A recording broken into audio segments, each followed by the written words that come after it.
here we go. Pop that little baby down. There we go. All right. I'm using a belt drive turntable. It's not a very expensive one, but like it's great. I like it. The belt drive transfers less like noise to the needle, and I also have found that it's like a more consistent timing, like it doesn't waver in and out of time, as does with the direct drive sometimes. Anyway, so I'll record this, and then it goes into my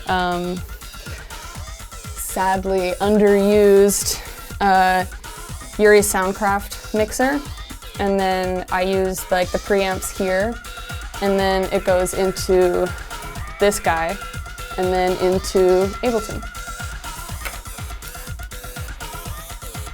So we can see it being recorded at way too low of a volume.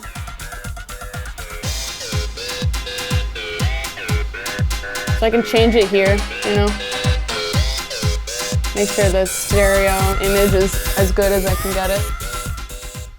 Now that I've recorded stuff from the turntable, what I always do is I basically go in and I'm basically kind of juicing it for the club, like sweetening it. Some things like what we recorded were recorded 20 years ago or something, and so they could use a little bit more juice. So this is what I do. The first thing that I do is I have this let's play it.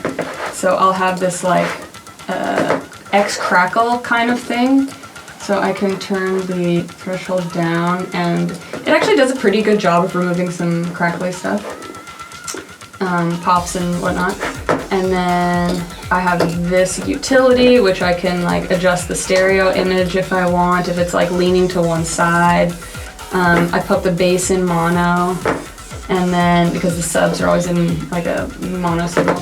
And then I have an EQ, which basically rolls off everything under 20 hertz, because sometimes that just muddies the signal and whatnot.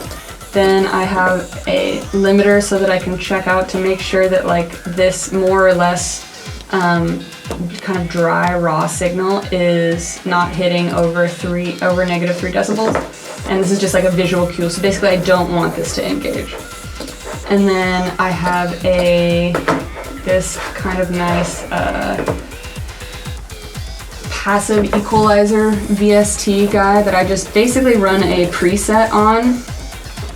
And then I have another kind of it's a graphic equalizer, but I just really kind of like it. I think it's kind of musical. It's also by SPL. I like it. We'll turn that guy on too. And then this is the next one that I put on, and I really like this one. I use it all the time.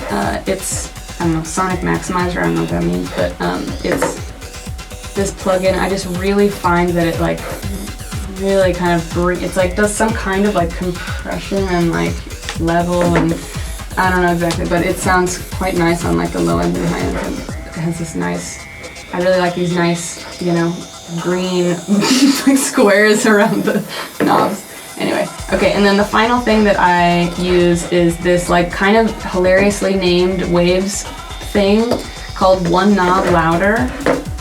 And it's just a limiter compressor, something that makes it louder.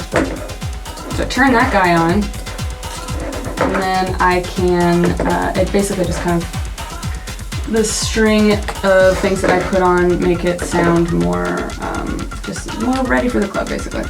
And then at the final end, I have this limiter on, which is basically the ceiling of everything, to make sure that it's not clipping.